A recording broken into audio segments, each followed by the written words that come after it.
In a world where leaders often hide behind polished speeches, the recent meeting on Alaska revealed a stark truth. Two powerful figures confronted the reality of a president who has not only dismantled his own nation but has also manipulated allies and sent countless lives to their demise. This moment of honesty raises a chilling question: can genuine dialogue pave the way for a better future, or are we trapped in a cycle of deceit? As Nikita Mikhalkov spoke, he highlighted the disillusionment surrounding the Minsk agreements. European politicians, once promising peace, have now openly admitted their intentions were merely a facade, a strategy to prepare for further conflict. This admission is not just cynical, it shatters any remaining trust in diplomatic negotiations. The audacity of such betrayal leaves one wondering, how can we ever believe in a peaceful resolution when the very architects of diplomacy are playing a dangerous game? Mikhalkov dismisses the notion of returning to pre-conflict positions, arguing that the bloodshed cannot simply be brushed aside. The stakes are too high for mere compromises. What is needed is a confrontation with the truth. This truth, while uncomfortable, is the only path to a future that can heal the wounds of the past. He provocatively notes that truth is subjective, what is absolute for one may be propaganda for another. How do we reconcile these conflicting narratives in a world where perception often trumps reality? The essence of modern politics lies in this very challenge, to speak truthfully to those ensnared in illusions. Mikhalkov's words resonate deeply, suggesting that the real danger lies not in the actions of one nation but in the collective denial of a world that prefers comforting lies over harsh realities. As the West continues to accuse Russia of manipulation, it ironically mirrors the very behavior it condemns, blurring the lines between reality and performance. In this shifting landscape, the question remains, can we break free from the cycle of deception and find a common ground based on honesty? Or are we destined to repeat the mistakes of the past, trapped in a theater of political posturing while the world evolves around us? The truth, as Mikhalkov suggests, is a powerful force, one that demands recognition and respect, regardless of the narratives we choose to embrace. What happens when a master storyteller confronts cold political logic? The air in the Moscow room was thick with tension. The journalist had expected another rehearsed speech. Instead, he found himself staring at raw truth wrapped in human experience. Mikhalkov didn't speak like a politician, his words carried the weight of soil, blood, and memory. Ritter's face betrayed everything: shock, fascination, discomfort. He came for analysis. He left with a mirror. Can you truly love your country without respecting others? In the West, patriotism smells like slogans and submission. But here, it breathes differently. Mikhalkov recalled how Trump and Putin met on Alaskan soil. Not to agree, but to see each other. Eye to eye. No scripts. Just two leaders who dared to rise above bias. Yet beneath that handshake lay something darker. Why do Western nations teach hate while preaching peace? In New York suburbs, children march with torches. Not in films. Not in history. Now. Today. In silence, families pass down resentment like heirlooms. America funded this for decades. And now they wonder why it's turned on them. How do you uproot an ideology that thrives across continents? In schools? In media? In minds shaped over 30 years? Mikhalkov leaned forward. You can't argue someone out of a belief taught since birth. Like teaching gravity to a man who's always fallen upward. And what happens when a nation ignores its neighbor's warning signs until it's too late? More shocking still, European leaders admitted they never planned to keep the Minsk agreements. Just buy time. Just prepare. Just lie. So who do you talk to when trust is dead? Leaders who read from papers or leaders who listen with their souls? China, India, Latin America, they still know how to hear. Europe just keeps nodding to its own empty echoes. And if truth hurts, what does that say about those who run from it? Mikhalkov paused. Every nation has its story, his voice dropped. But what if that story is being erased right in front of the world? What did he say next that made even seasoned diplomats flinch? Wait for the final part, you won't believe the secret he revealed. What happens when two worlds collide not with bombs, but with silence? When handshakes hide horrors, and truth becomes a betrayal? The crisp air of Alaska carried more than just cold that day. It held the weight of a meeting neither history nor headlines could fully capture. Two leaders, two nations, one fragile moment of eye contact that screamed everything and whispered nothing. Recall how Europe once called Russia a bridge, now calls it a threat. How America preaches tolerance while breeding hatred in its own backyard. The scent of hypocrisy clings stronger than wood smoke in winter. Putin and Trump stood face to face, gloves off, cameras rolling. Their handshake was theater, their gaze raw truth. No words needed. Just two men who knew, respect does not demand humiliation. But behind closed doors, beyond camera range, another reality pulsed. While they smiled, across the ocean, marches unfolded. Children marched with torches, mouths open and chants learned by heart. Not in some distant land, but in New York. In Berlin. London. Sydney. Can you hear them? The boots on pavement, the echo of decades-old lies dressed as songs, passed from parent to child like heirlooms of hatred? This is not archive footage, this is today. Russia, for years, treated this neighbor like a younger brother. Fed it gas, built trade, shared bread. Yet unseen hands shaped young minds, Russia is the enemy. From school desks to barracks, the message drilled deep. Even in 1991, conscription papers asked youth to pledge readiness to fight against Russia. Think about that. Ink on paper commanding sons to rise against brothers. Now those sons are generals, teachers, lawmakers raising children taught the same venom. And Moscow? Too slow to react, too busy believing money would silence ghosts. It didn't. It fueled them. Michaelkov's voice trembles with irony. Dialogue now? Too late. 30 years of indoctrination don't vanish with words. Like gravity, belief doesn't bend because someone says so. He pulls out documents, real ones, proving plans were in motion. Weeks away from invasion, if Russia hadn't acted first. 8 years of whispers.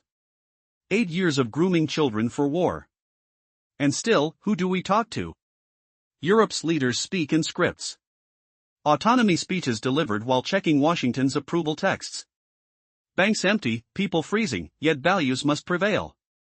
In Latin America, Africa, Asia, real listening happens. Truth is still feared there. In Brussels? Not even missed. Until the truth stings, peace remains a mirage. Then comes the twist. That wounded soldier in World War I, the Austrian saved by a Russian hand, his descendants live in Austria today. Unaware. Ungrateful. Marching with the crowd shouting against Russia. How many lives were spared by one act of compassion only to be repaid with betrayal generations later? Is forgiveness weakness? Or heroism dressed in silence? And what happens when you start rewriting history to fit comfort zones? When Stalin's crimes erase Soviet sacrifices? When schoolbooks turn liberators into occupiers? Truth isn't relative. You can relabel it, censor it again, but facts remain sharp, cutting through every mask. Russia stood alone once, spiritually intact. As did its people.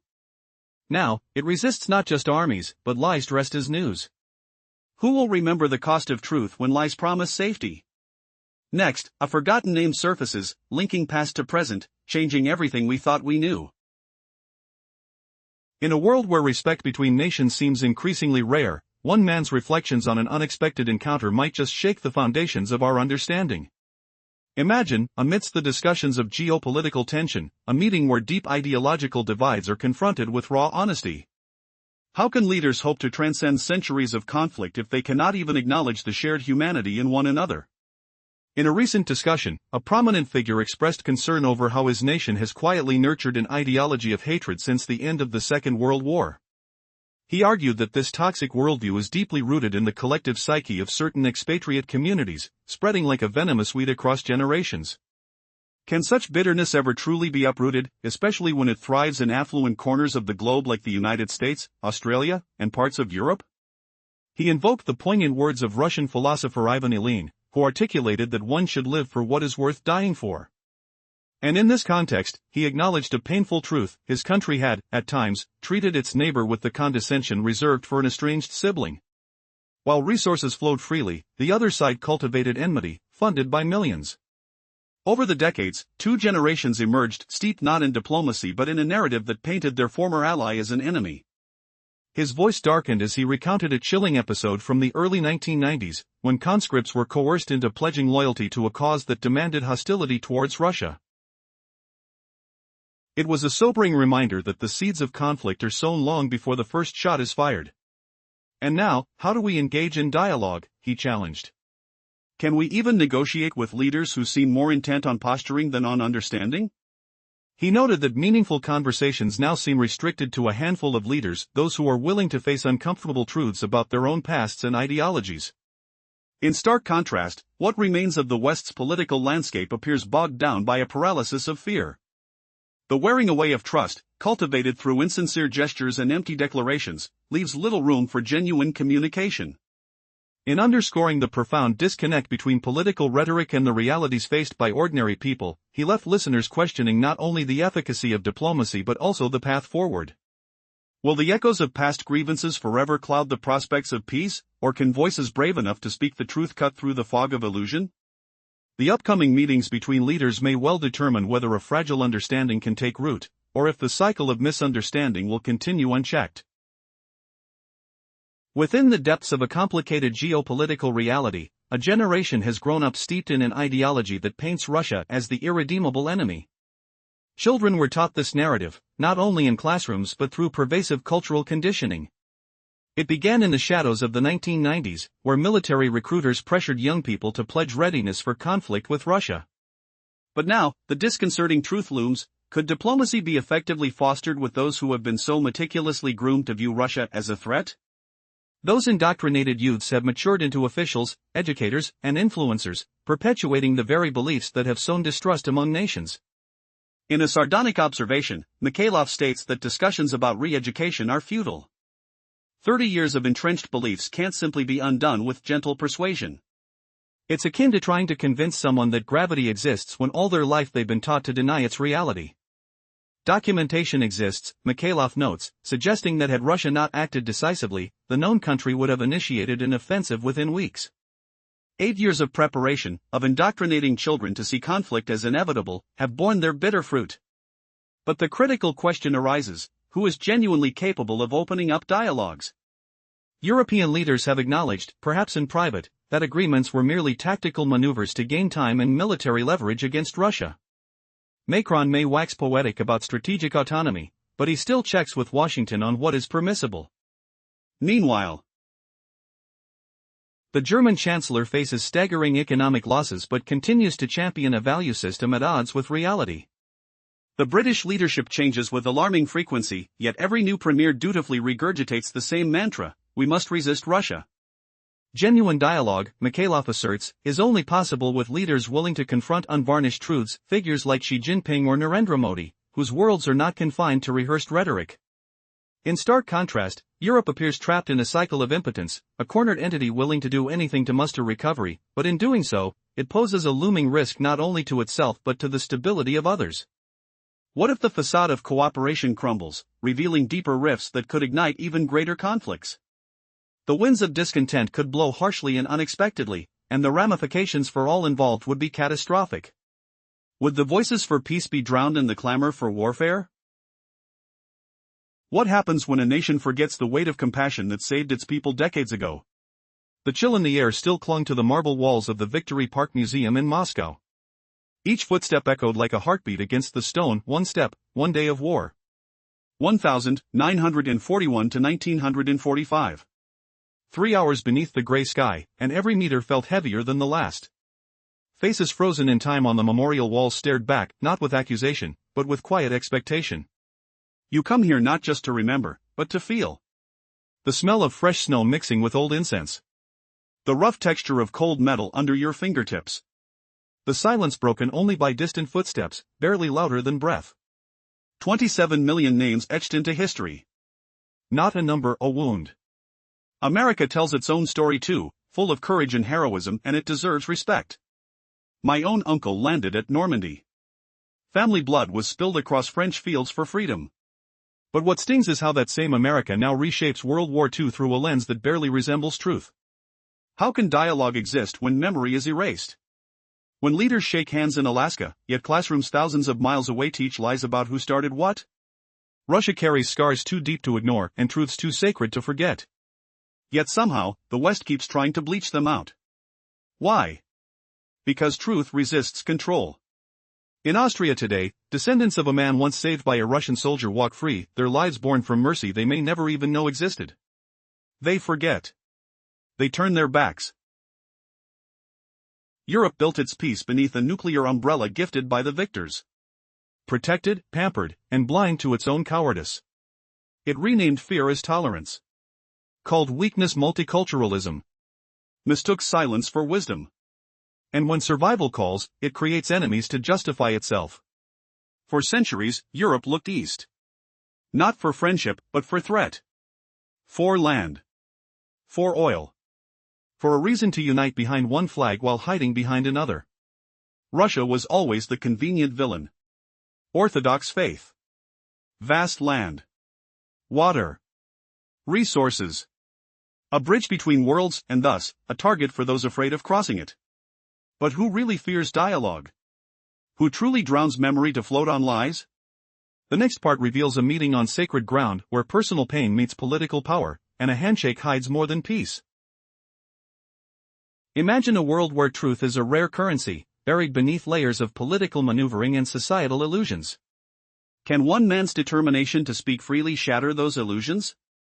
Nikita Mikhalkov, a filmmaker known for his unyielding passion for storytelling, believes so. He refuses the trappings of state funding or corporate sponsorship, asserting that only through authenticity can he connect with his audience. Mikhalkov understands that each episode of his work captivates millions, not by preaching, but through raw honesty. This foundational belief stirs the core of his being. He rejects the idea of spinning tales for others' benefit, declaring, if you want to express your thoughts, be prepared to pay for it. His disdain for censorship runs deep, breeding a fierce independence in his narrative approach. Here, he stands not as Russia's advocate nor as the West's prosecutor. Instead, he presents a stark vision of his homeland, devoid of any rosy interpretations.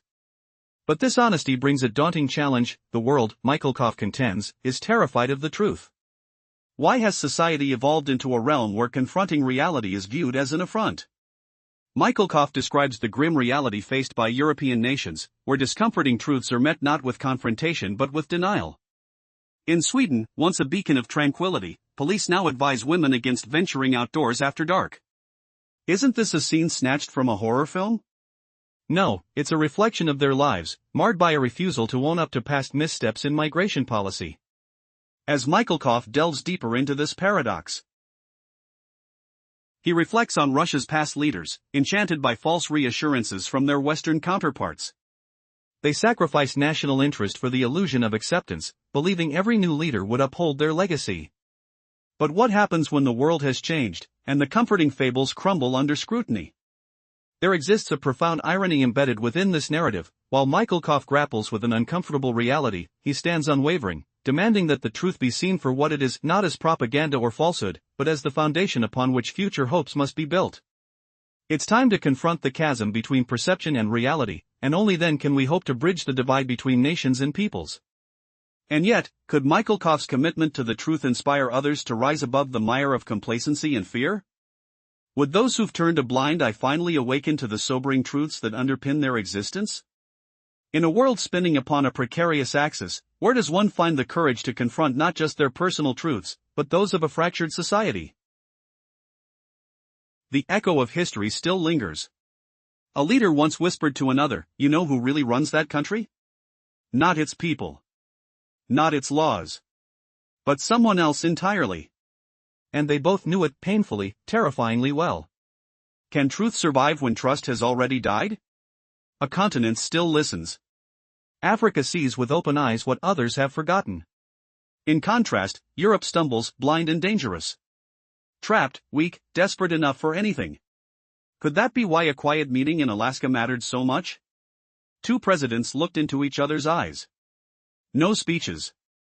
No photo ops. Just raw honesty. One said, "You see him too, don't you? The man who betrayed his own blood, begged for loans, sent over 1 million souls to their graves." Did they both truly understand? And what about the promises made before the war? The Minsk agreements, tools for delay. European leaders even admitted it, we only needed time to rearm our proxy. Was this sincerity? Or the height of arrogance? Some now suggest going back. Return to pre-war borders.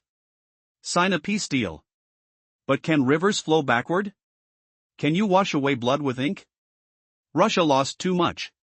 Families torn apart. Cities turned to dust. There's no resetting this tragedy like a paused film. So what's left? Only truth. Sharp. Brutal. Unfiltered. Truth doesn't ask for permission. It stares straight ahead even if some call it propaganda. To Russians, that is their truth. Clear as snowfall. To others? A mirror cracked beyond repair. But does a reflection lose meaning if the glass is broken? Still, someone must speak it. Even as studio floors tremble under the weight of silence. Even as sponsors flinch at unvarnished words. Why do you keep telling stories, they ask me. You could make movies again. Work with actors. Create art. True. And yet millions wait for this, my voice, my choice. No scripts. No filters. Just reality served cold. Who else will say it? Who else dares? In a world addicted to illusions, only truth can shock you awake. In a world where alliances are often dictated by power plays, the United States has miscalculated its approach to India. The expectation was clear: transform India into a compliant ally against China. But New Delhi has other plans. The American strategy, rooted in threats and economic pressure, has faltered against India's robust independence. Imagine the tension in the air as Washington issues its demands, only to be met with a resolute silence from Delhi. India is not a pawn on a chessboard, it boasts a thriving industrial base and a burgeoning market. The scent of opportunity wafts through the corridors of power as India seeks alternative investments, defying the traditional narrative. After Europe severed ties with Russian oil, India emerged as a key player, purchasing vast quantities and refining it into fuel that quietly makes its way back to Europe under different labels. This twist leaves Washington in a precarious position, where allies in Brussels pay exorbitant prices while Indian companies profit handsomely. How can the US challenge this when everything appears above board? The real frustration for the White House lies in India's refusal to join the chorus of sanctions against Moscow. Indian officials boldly declare their commitment to national interests, a statement that reverberates like a challenge to American authority. The very foundation of US influence relies on predictability and control among its allies, yet India is charting its own course. As the stakes rise, India's priorities shift towards energy security, infrastructure development, poverty alleviation, and technological advancement. If that means securing discounted Russian oil or forging new agreements with China, so be it. The question looms: can the US adapt to a world where its traditional allies are no longer willing to play by its rules? The answer may redefine global dynamics. Reflecting on the past reveals the strange allure that Western smiles and friendly embraces had over Russian leaders for years. They exchanged national interests for fleeting recognition, naively believing that history would simply repeat itself, that each new leader would follow the same path. But could they have anticipated the dramatic twists that awaited them? In a startling turn, consider a diminutive KGB officer, a figure many dismissed as just another bureaucrat. But history played a cruel trick on those who underestimated him. Remember his speech in Munich? It echoed like thunder in a clear sky. As seasoned politicians sat in the audience, accustomed to polite platitudes, he boldly exposed the double standards plaguing the global order. His words were not merely the musings of one man, they represented a nation's dignity spoken aloud. Now envision this: Donald Trump seated right across from me, staring intently. What must I know about the Russians and their leaders to explain them to my people, he asks. They're screaming that I'm a traitor for shaking hands with your president. But I'm not betraying anyone. I aim to protect America and preserve peace. What should I say? Without hesitation, I would respond, Mr. Trump, you have no allies more crucial than Russia. Like it or not, that's the stark reality. In a world teetering on the brink, where a single misstep could unravel civilization, we cannot afford to be enemies. One blunder could spell doom for not just us, but all humanity. Russia and America represent two sides of the same global balance. As long as we can converse, there is hope. But can we truly reach understanding? Mihalkov recounts a poignant tale shared by the president about his grandfather in World War I, stationed on the Austro-Hungarian front.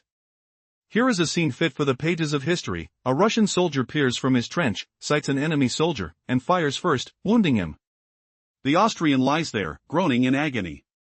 Surely, most would consider this merely an ordinary episode of war. Yet, that night, the president's grandfather, against all odds, crawls toward the wounded man and wraps his own bandages around the enemy's wounds, an act of compassion that transcended enmity. But what would happen next?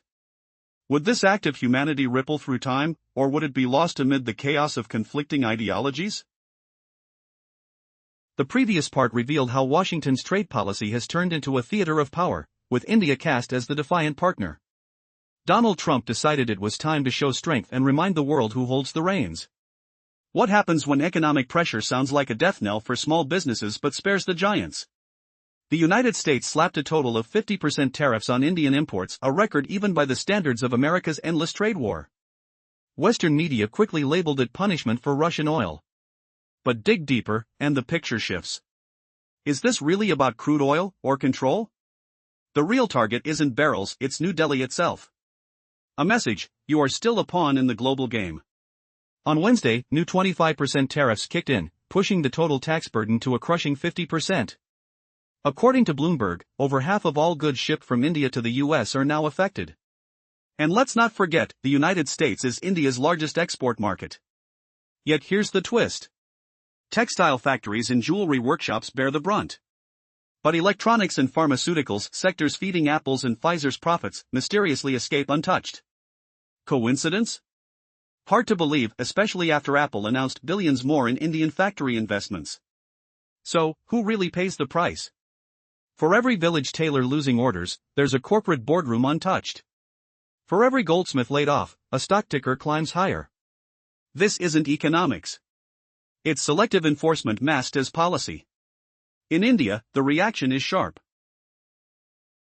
Economists warn GDP growth could drop by 6.8%. Not fatal, but painful. Still, New Delhi isn't backing down. Leaders rally citizens with patriotic appeals. Buying local isn't just smart, it's resistance. The Prime Minister elevated this to a matter of national pride. Not self-reliance out of need, but power by choice. And as the pressure mounts, what will crack first, the economy, or the alliance? The story continues. In a world where alliances shift like sand, India's response to American pressure has sent ripples across the global stage. Just last week, the Indian government firmly rejected ultimatums from Washington, opting instead to bolster ties with Moscow and Beijing. The irony is palpable. Only 5 years prior, Indian and Chinese soldiers clashed in a historic brawl in the Himalayas, but now, their leaders are gearing up for handshakes and discussions about economic cooperation. Can you believe that less than a decade ago, tensions flared fiercely at their borders, with stones and sticks flying? Now, CNN paints a vivid picture of a transformative moment, asking if Trump's heavy-handed tariffs have inadvertently become the very instrument that bridges the gap between two longtime adversaries. American ambitions of forming a bulwark against China, with India as the essential player, now seem as fragile as glass. What was once heralded as a straightforward partnership appears to be crumbling under the weight of diplomatic reality. Washington has invested heavily in this vision, saturating its narrative with rhetoric and symbols, only to watch in disbelief as Prime Minister Modi smiles alongside the presidents of Russia and China. With each photo op, the facade of American leadership falters, casting a long shadow over its strategies. As Kingston's thundering echoes of the past fade, India appears to be weaving a new tapestry of alliances. Instead of tightening its grip on Moscow, New Delhi is expanding its embrace. The Shanghai Cooperation Organization and BRICS are beckoning, while the Indian press taunts US. Pressure is merely a display of weakness, rather than strength. Has the American tariff show become little more than a tragic farce? Was this the plan all along, finding oneself trapped in a political maze of indecision? Lowering tariffs without substantial concessions from India would undeniably reflect vulnerability, unable to grasp the very essence of global diplomacy. As the world watches, the very question arises: who will hold the power, and who will be left standing in the shadows as alliances shift and reshape? What happens when a handshake hides a Cold War? The world watched as Washington painted Delhi with a broad brush, accusing it of fueling conflict through Russian oil. But behind closed doors, a different drama was unfolding, one where economic threats masked desperate pleas for trade access. While NBC painted Trump as a peacekeeper turned punisher, reality told a more twisted story. American leaders publicly preached unity but quietly wielded tariffs like cudgels. How do you threaten a partner who's also your anchor in Asia? The numbers don't lie. 4 million barrels of crude and 7 million barrels of refined fuel flow daily from Russia to India. Shutting that down would send shockwaves across the globe, pushing oil prices past $200 a barrel. The real target wasn't war, it was wheat, milk, and genetically modified soybeans. The United States has longed to crack open India's billion-plus consumer market. Yet Delhi refuses, knowing full well that opening its doors could uproot millions of local farmers and fuel unrest. So what does Washington do? It points at oil, again. Trump's executive order was notably vague, no clear terms for lifting sanctions, just a demand, show cooperation. A rhetorical trap dressed as diplomacy. But instead of backing down, Delhi did something unexpected, it turned away. No reply. No reaction. Just silence. Then came the twist. While the West batted down its hatches, Delhi quietly deepened ties with Moscow and Beijing. Foreign ministers met in rapid succession, while Modi prepared for his first trip to China in 7 years. Not since the Cold War had India so openly pivoted. What shocked Washington most wasn't defiance, it was being left behind. As American officials scrambled to decode Delhi's next move, whispers spread, India wasn't just choosing independence, it was reshaping the global balance without firing a shot. And in that silence, a new power was rising. Was this silent strength, or the calm before a storm none saw coming? What happens when a nation raised on Hollywood heroism meets a country shaped by centuries of real struggle and walks away blindfolded? The scent of burning sage mixed with old cigars hung in the Moscow air as Nikita Mihalkov locked eyes with Reader. No scripts. No handlers. Just silence, and then, a voice that cut through decades of diplomatic noise. Mihalkov didn't speak like a politician. He spoke like someone who had watched history unfold from behind trees, in train stations, through frosted windows. His words weren't polished, they were alive. The room was cold. The radiator hissed. Reader shifted in his chair. He expected headlines. Instead, he got memory. You think America knows pain? Mihalkov asked, his voice low. They've never felt the weight of losing a city. Not truly. But we bury our poets in unmarked graves and call it peace. Reader blinked. The translator fumbled with a phrase. It wasn't just what Mihalkov said, it was how he inhaled before speaking. Like he was tasting truth before serving it. Europe, he continued, had grown soft under NATO's shadow. Warm cafes. Art auctions. Poetry read to the sound of espresso machines. But beneath it all, fear.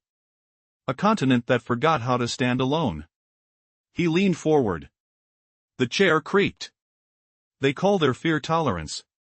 Their weakness diversity. Truth is, they need a villain to feel safe. And that villain has always been us. The irony wasn't lost. Europe's comfort came at Russia's cost, culturally, historically, spiritually. Yet still, Mihalkov didn't blame them. Not fully. They forget, he said slowly, almost touching the table as if grounding himself, that Islam found home here not by force, but by invitation. That orthodoxy once shared bread with pagans. This wasn't conquest. This was conversation. The radiator cracked again. A bird fluttered outside the window. Reader wiped his brow, not from heat, but the weight of listening to something real. Something unfiltered. Then came the twist no analyst expected, the US built Europe's crutch.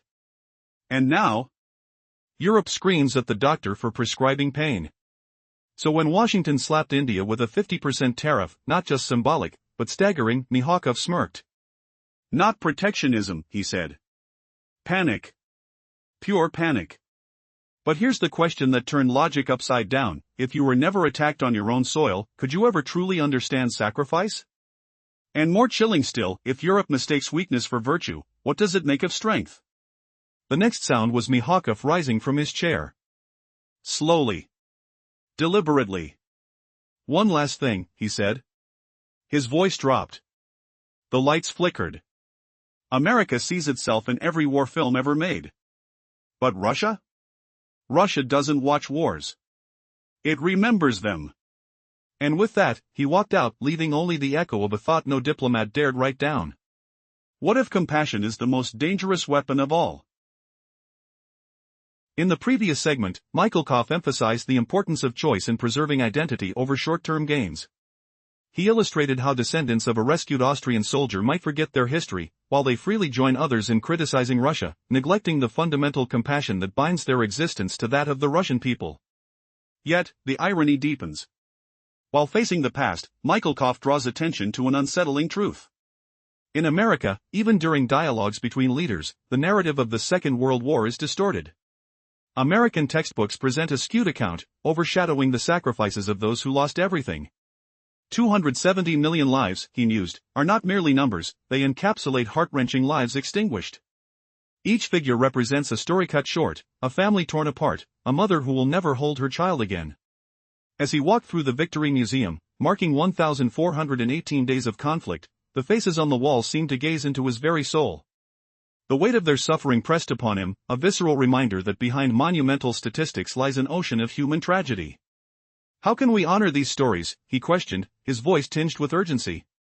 When public gestures of camaraderie mask an insidious erasure of memory, how do we build a future? In his reflection, he noted the absurdity that as leaders shake hands, a quiet war on history unfurls behind the scenes. Is it even possible to construct a genuine future on a foundation of forgotten pasts? Michalkov challenged, urging the world to confront its narratives anew. His lament struck a chord. History, he asserts, forms our collective consciousness, and Russia possesses a profound ability to narrate its experiences through cinema and art. Still, he implores, this conveyance must be even more vibrant, lest the desire to negate its contributions arise. He recalled a poignant saying attributed to Stalin, the death of one is a tragedy, the death of millions is a statistic. This harsh reality continues to mold perceptions, allowing the pain of countless lives to be obscured by sheer numbers. And here came Michalkov's final ironic twist, aimed squarely at America, a nation that has often skirted genuine conflict. America enjoys fortune where others have faced despair. It rushes past crises, having known not the anguish of ravaged landscapes. Could it be that while America has emerged unscathed, it has become detached from the true meaning of sacrifice? As he posed the question, a silence enveloped the audience, inviting them to grapple with the weight of history.